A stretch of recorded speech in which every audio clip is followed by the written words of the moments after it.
Okay வணக்கம் Balu brother. Okay நீங்கள் வந்துட்டு ஆரணிலே வந்திருக்கீங்க இந்தியாவிலேருந்து. ஓகே கொஞ்சம் ஷேர் பண்ணுங்க, உங்கள் டெஸ்ட் பண்ணி ஷேர் பண்ணுங்க பிரதர். என்னோட பேர் பாலசுப்ரமணியம். எனக்கு சுகர் 400 இருந்தது. காலெல்லாம் புள்ளியாக இருந்தது, சகப்பாக புள்ளியாக இருந்தது. ஓகே இதை போன மாதம் 28ஆம் தேதி சாப்பிட்டு வரேன். ஒரு நாளைக்கு 6 மாத்திரை. 6 சாப்பிடுவீங்க? ஆமாம். எப்படி சாப்பிடுவீங்க? 3 காலையில் 3 சாயந்தரம் 3 சாப்பிட்டு வந்தேன். ஒரு மாதம் கழிச்சு பிளட் டெஸ்ட் எடுத்தேன். எவ்வளோ நேரம்?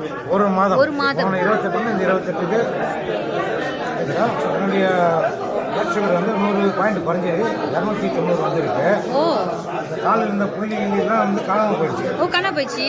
சகப்போ புள்ளியாக இருந்தது, காணாமல் போய் இப்போ ஃப்ரெஷ்ஷாக இருக்குது. பரவாயில்லையே, கொஞ்சம் பிரிஸ்காக இருக்கு. அப்போ நீங்கள் நேற்று வந்தீங்க சார் ஆரணிலேருந்து, பஸ்ஸில் ஏறி வந்தீங்க சென்னைக்கு.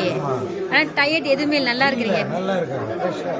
ஏன்னா யூஸ்வலி சொல்லுவாங்க டயபிட்டிஸ்காரங்களுக்கு ரொம்ப டயர்ட் ஆவாங்க அப்படின்ட்டு. அந்த மாதிரி இல்லை, தலை சுத்தலாம் இது நல்லா இருக்கு, பிரிஸ்காகவும் இருக்கு. ஸோ 100 யூனிட் குறைஞ்சிருக்கு. இப்போ அந்த புள்ளி போயிடுச்சு. ஆமாம், சுகர் அதிகமாகனா. ஓகே சார், ரொம்ப நன்றி சார் ஷேரிங்க்கு. தொடர்ந்து சாப்பிடுங்க, தொடர்ந்து 10 பேருக்கு பேசி விடுங்க. ஸோ இந்த ப்ராடக்ட் பற்றி என்ன சார் சொல்கிறீங்க, நம்மளோட இந்த கரிஞ்சி பற்றி? எல்லாரும் கிடைத்த பெரிய வரப்பிரசாதம். இதை பயன்படுத்தி எல்லாரும் அவங்களுடைய நோய்களை குணமாக்கிக்கலாம். இது நோயை சரி பண்ணுறது, மனித செல்களை சரி பண்ணுது. அதனால எல்லாரும் உபயோகப்படுத்தி நல்லா வாழணும்னு ஆசை. ஓகே சார், ரொம்ப நன்றி சார் ஷேரிங்க்கு. ரொம்ப நன்றி. Very soon. அவருக்கு காசு கொடுத்து நான் இது வாங்கி எனக்காக சாப்பிட்டேன். ஓகே, எத்தனை சார் சாப்பிட்டீங்க? நான் காலையில் 3, சாயங்காலம் 3. ஓகே, 3 சாப்பிடுவேன். ஓகே, காஃபி நிறைய குடிப்பேன். ஓகே, நம்ம வி காஃபி. ஆமா, வி காஃபி. அதுதான் இப்ப பிடிக்கும் பாருங்களேன். இன்னும் ரொம்ப டீ குடிப்பேன். சரி, இப்ப அது குடிச்சதுனால ஆனா எனக்கு இந்த டாய்லெட் பிரச்சனை இல்லை. ரெண்டாவது காத்து நல்லா போகுது. மூணாவது என்னோட உடம்பு நெஞ்சிலாம் பின்னெல்லாம் ரொம்ப வலிக்கும். சரி, அந்த வலி எல்லாம் இல்லை. அப்போ எனக்கு டயபெட்டிஸ் இருக்கு 30 வருஷமா. பாதத்துல நம்மளுக்கு பாதம் மறுக்கும் பாருங்க. ஆமா, ரைட். அடிக்கடி மசாஜ் பண்ணுவேன். இப்போ எனக்கு ரொம்ப நல்லா இருக்கு. அந்த மருத்துவலாம் கொஞ்சம் குறைஞ்சிருச்சு. ரொம்ப குறைஞ்சிருச்சு. உண்மையா குறைஞ்சிருச்சு. நான் ஹாஸ்பிட்டல் மருந்தும் ஃபாலோ பண்றேன். இந்த மருந்தும் கம்ப்ளீட்டா நான் எடுத்துக்கிட்டு இருக்கேன். அதாவது உங்களோட நோய் ரொம்ப பேடா ஆகாம ரிவர்ஸ் பெட்டரா போயிட்டு இருக்குது. ரொம்ப பெட்டர். அதாவது எப்படின்னா ரொம்ப சோர்வு ஆயிடும், ரொம்ப டென்ஷனு, ரொம்ப இதாகும். அந்த டென்ஷன் எல்லாம் குறைஞ்சிருச்சு. நல்லா அதாவது எப்படி ஒரு 30 வயசு எப்படி இருக்குமோ அந்த மாதிரி இப்போ நான் கார் எடுத்து கூட புனாங்க போயிடுவேன். அந்த மாதிரி நல்லா இருக்கு. நான் ஐக்கியிலிருந்து வந்திருந்து ரொம்ப இதா இருந்தது உடம்பு.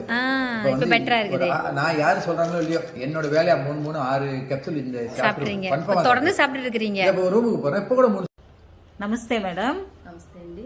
మీ పేరేంటి? నా పేరు వెంకటరమణ. ఎక్కడి నుంచి మాట్లాడుతున్నారండి? నేను రాజమండ్రి నుంచి అండి. Very good. మీరు వాల్టెన్ ప్రోడక్ట్ వాడుతున్నారు కదా? అవునండి. మీ షేరింగ్ ఏంటండి? ప్రోడక్ట్ వాడిన తర్వాత ఎలా ఉంది ఏంటి ఒక షేరింగ్? అంత ముందు బాగా దురద ఉండేదన్నమాట అండి. దురద అంటే ఏంటండి? మీ ప్రాబ్లం ఏంటి మేడం? అంటే సోరియాసిస్ ఇలా వచ్చి బాగా దురద వచ్చి మామూలుగా బ్లడ్ కూడా వచ్చేది అనమాట. ఇప్పుడు ఇది ఒక 5 days పెట్టి వాడుతున్నాను, బాగానే ఉందండి. అసలు దురద అనేది లేదు, నార్మల్ గానే అనిపిస్తుంది. ఒక 5 days బట్టే వాడుతున్నారు. ఒక రోజుకి ఎన్ని అండి క్యాప్సూల్స్ వేసుకుంటున్నారు? First 3 days morning 1 evening 1 వేసుకున్నారండి. 3 days తర్వాత నుంచి ప్రొద్దుట 2 సాయంత్రం 2 వాడుతున్నాను. అంటే ఫస్ట్ 3 days ఒకటి రోజుకి 2 క్యాప్సూల్స్, తర్వాత 2 రోజుకి 4 క్యాప్సూల్స్. జస్ట్ అన్ని ఆల్ టుగెదర్ 5 days అయిందండి. 5 days లో రిజల్ట్ మీకు ఫస్ట్ ఆఫ్ ఆల్ మీకు ఉండే దురదలు తగ్గాయి అంటున్నారు. సోరియాసిస్ ప్రాబ్లం కి దురదలు తగ్గినాయి, బ్లడ్ రావడం తగ్గింది, బాగానే ఉంది. Very good madam. Okay, thank you very much. திடீர்னு ஆரம்பிச்சிச்சு. அந்த நெருப்பத்திலன்னா பல்லு வலியோட 2 மடங்கு வச்சுங்க, தற்கொலை பண்ணிக்கலாம் கூட தோணுச்சு. அந்த வலி எலக்ட்ரிக் ஷாட் மாதிரி அடிக்கும். திடீர்னு ஆரம்பிச்சிச்சு. அது ஒரு 3 வருஷ காலகட்டத்தில் திடீர்னு ஆரம்பிச்சிச்சு.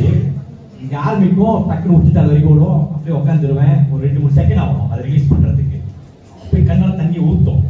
பேசிட்டே இருக்க பேச முடியாது. அந்த வலி அப்படியே நாம் பண்ணிடும். எல்லாத்தையும் அப்படியே பயங்கரமாக வலி எடுத்துரும். செகண்ட் டோச்சராக இருக்கும். 6 மாதம் படுத்தியாக இருந்தேன். அப்போ அந்த நேரத்தில் மனைவி நன்றி சொல்கிறேன். பிள்ளைங்கள்லாம் டேக்கேர் பண்ணிக்கிட்டு, ஃபேமிலி டேக்கேர் பண்ணிக்கிட்டு அப்படி பிளவாயிடும். ஃபேமிலி பிளவாயிடுச்சு. இல்லை நான் நல்லா ஓடிக்கிட்டு இருப்பேன். திடீர்னு அந்த வலி வந்தோடனே ஒன்றும் செய்யப்படல. ஹாஸ்பிட்டல் போனோடனே இன்ஜெக்ஷன் மாத்திரை கொடுத்தாங்க. முதல்ல நார்மல் டோஸ் கொடுத்தாங்க. 8 hours தாங்குவாங்க. அது சாப்பிட்டு ஒரு 3 hours தாங்குவோம், திருப்பி வலி வந்தாங்க. இன்ஜெக்ஷன் பண்ணோம். அந்த இன்ஜெக்ஷன் பண்ணால் இந்த வலி குறையும்னாங்க. அப்புறம் என்ன பண்ணேன், அந்த இன்ஜெக்ஷன் தேட்டர் பண்ணாங்க. வலி எடுத்து ஆரம்பிச்சுக்காக இன்ஜெக்ஷன் பண்ணாங்க. பல்லெல்லாம் போய் லூஸ் ஆக ஆரம்பிச்சிச்சு. அந்த நேரத்தில் பல்லெல்லாம் கொட்ட ஆரம்பிச்சிச்சு. இன்ஜெக்ஷன் பண்ணி ஸ்பாட்டாக தாங்கும் அப்படி தைரியமாக போட்டாங்க. மேலே இன்ஜெக்ஷன் பண்ணி கீழே இருக்கிற வழியா திருப்பி அடிக்குது. 6 ஊருக்கு ஒரு வாட்டி 7 ஊருக்கு ஒரு வாட்டி அடிக்கும். அப்போ ரெகுலர் ஆயிடுச்சு. தண்ணி பட்டா அடிக்கும், காற்று பட்டா அடிக்கும், திடீர்னு அடிக்கும். அந்த மாதிரி ரொம்ப